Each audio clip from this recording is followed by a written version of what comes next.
heard the same darn thing time and time again as a hairstylist of 17 years. As women get older, their hair should get shorter. There is a huge misconception that long hair isn't flattering or appropriate at a certain age, and I'm here to prove that wrong today. Let's go.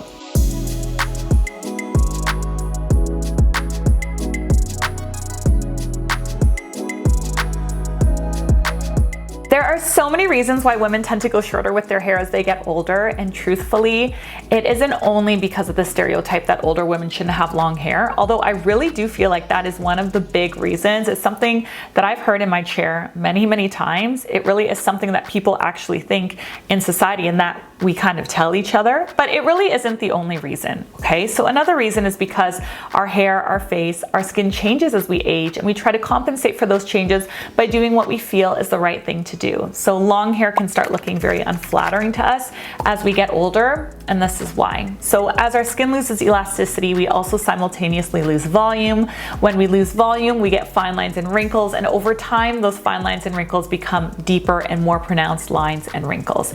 Now, when you have very long hair, what happens is the eye line gets drawn downwards. When you've lost volume in your face, when the eye gets dragged down, your face looks thinner, which is something you actually do not want when you've lost volume, because when your face looks thinner, it looks more sallow, and then you look more tired, and therefore you just look older by default. That long straight line can become very harsh on a face that also maybe has some under eye bags, puffiness, more pronounced nasolabial folds, all of the completely natural and normal things that are bound to happen if you're lucky enough to live for a very long time, right? So it's nothing to be ashamed of, it's just a natural part of aging. But when we connect that with a very long straight line, it can become a little bit unflattering. And so because of that, women opt to go shorter. Another thing that often happens as we age and begin getting predominantly gray is that our hair texture changes quite a bit.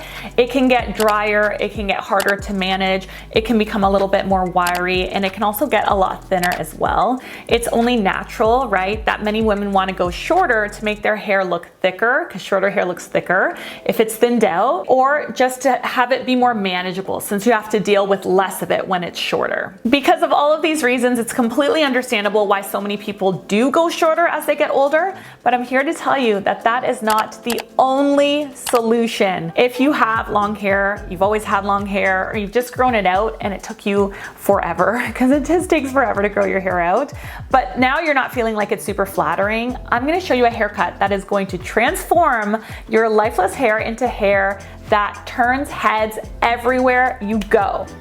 Let's get into washing. This is Monica. She is my absolutely gorgeous client today. Just in case you're wondering, the reason that I have this face mask on her at the shampoo sink is because I also did her makeup that day and I was prepping her skin for it. If you want to watch her detailed makeup tutorial, I will leave that video pinned in the comment section below for you. Now, Monica's hair is natural. She does not dye it. So as you can see, she has a lot of white and gray through it. What happens with any hair that is very light in color, blonde included, is that it turns yellow over time for a variety of different reasons, like sun, minerals in water, buildup from hair products, all of the things. There's so many things that turns light hair kind of a yellowy tone. In order to offset that muddy tone, you can use a purple shampoo once or twice a week.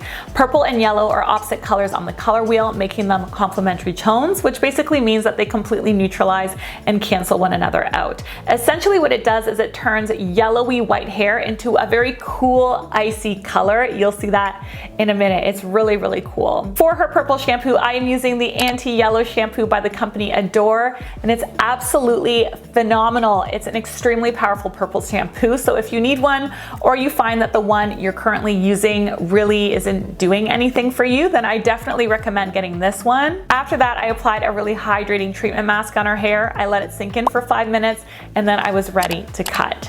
If you are struggling with your hair feeling very dry or wiry, it's a great idea to invest in like a butter mask or something very nourishing that you can top your conditioner up with maybe once or twice a week, just to add that extra boost of hydration to the strands. I'll leave a list of my favorite ones in the description box for you. Now we can move on to cutting our baseline.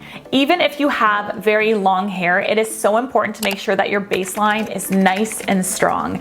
As soon as that baseline starts getting straggly and full of split ends, it can start looking very witchy.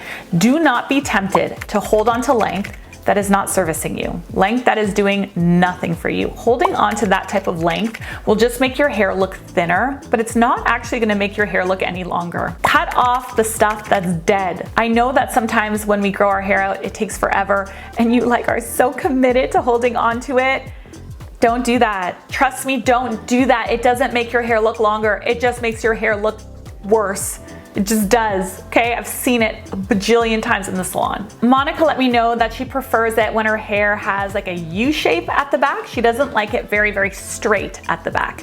So in order to give her that U shape, I over directed the hair to the side section and I cut it in a straight line from the side. When you over direct the hair in this way, when you release it to the back, it falls into like a very natural and subtle U shape, which is quite flattering for very, very long hair.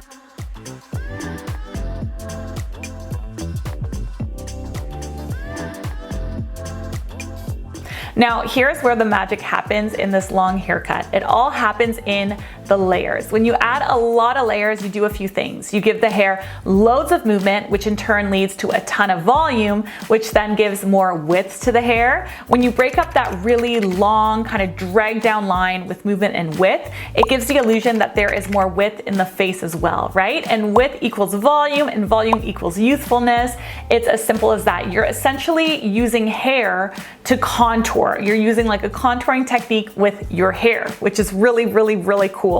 And a lot easier than having to do it with your makeup, right? When your hair is all layered and contoured and giving you cheekbones and snatching you up and really flattering around the eyes, you can wake up and look great just with a little bit of styling. Whereas if your hair isn't doing that for you, if your hair is dragging the lines down, your hair is casting shadows, then you have to work a lot harder with your makeup to give yourself a really nice end result. I hope that makes sense. Hair and a great haircut is very powerful in completely changing the way that your face looks. I layered Monica's hair by pulling straight out in the middle of the head and then working my way up. As I worked up, I started moving my fingers, so they were eventually pointing to the ceiling. Okay, so watch that again, watch it carefully. The first section is in the middle of the head and my fingers are pointed down.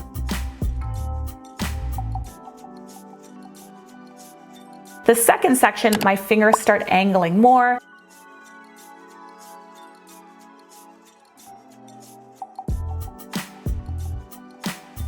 The third section, my fingers are parallel to the floor.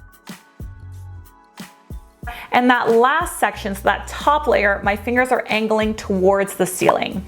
What that's gonna do is it's going to give me layers that are all connected, right? So they're not disconnected, but they're shorter on the top. If they're shorter on the top, you can really maximize our volume potential. The more you point your fingers up in that last section, the shorter your layer at the top will be. But just keep in mind that with long hair, you don't really want the layers to be any shorter than like the shoulder, or there's gonna be a really large disconnect from the shortest layer to the longest piece. In the back of her head, I worked with a traveling guide. If you want this haircut and you show your stylist this video, they'll understand what I mean when I say a traveling guide.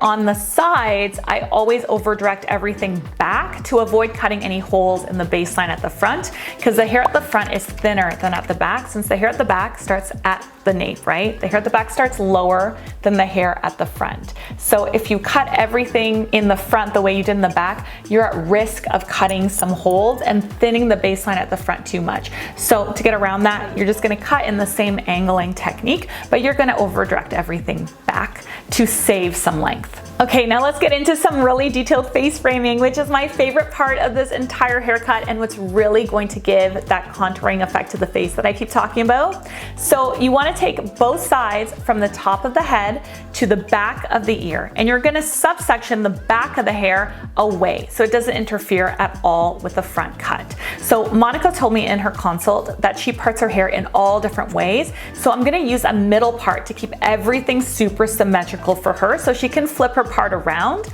I start by making a little triangle at the very top of the head, and then I twist the hair around and I cut my guide. If you want a more traditional curtain fringe, you want to cut that first section to the top of the lip or the bottom of the nose. It will give you more of like a fringy vibe. But if you want the front to look more like shorter face framing, cut that guide to the chin. If you're unsure, start longer. You can always cut more off later.